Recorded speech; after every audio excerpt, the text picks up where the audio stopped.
Welcome back. This morning we're joined by Daniel Shirley, author of Mercer's Moment, Mercer Beats Duke. He's currently the managing editor at The Athletic Atlanta. He's here today to talk about his book that was just released last week. Good morning, Daniel. How you doing? Morning. Great to be here. So tell us a little bit about the book.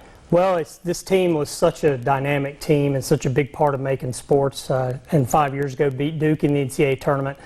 A friend of mine, Doug Pearson, is the Dean of Students at Mercer, and we were talking last summer, and he said, you know, it would be a great idea to do a book on the Mercer basketball team that beat Duke. And he said, you're the perfect guy to do it. So we kind of started from there, got in touch with Coach Hoffman, Bob Hoffman, all the former players on the team, or a lot of the former players on the team, and they loved the idea. And it's just a special group. It was a special group to be around and really put Mercer on the map, and that's kind of what the book is about.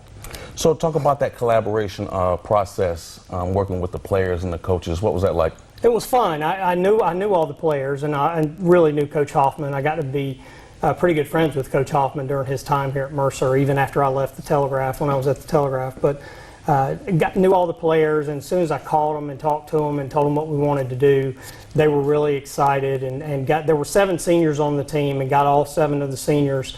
And they just loved the idea. They loved going back to those moments. And that's the best thing about it, is everybody knows they beat Duke.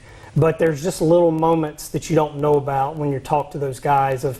Some of those guys said when they beat Florida Gulf Coast just to get to the NCAA tournament was a bigger thrill than actually beating Duke in the NCAA tournament. So a lot of those little nuggets in the book, and it was just a fun thing to look back on and to remember.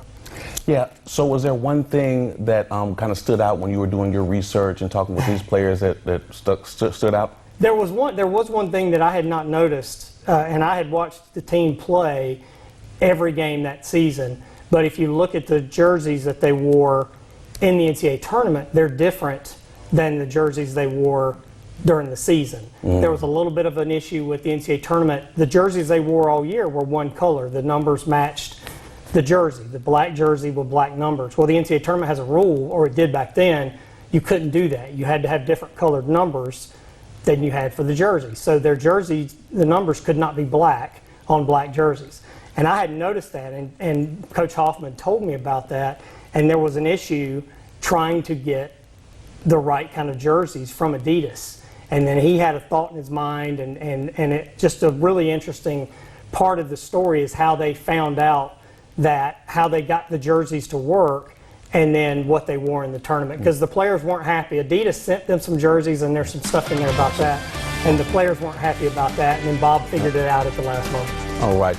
Well, thank you so much, Danny, for joining us this morning. I look forward to reading this book. We'll be right back.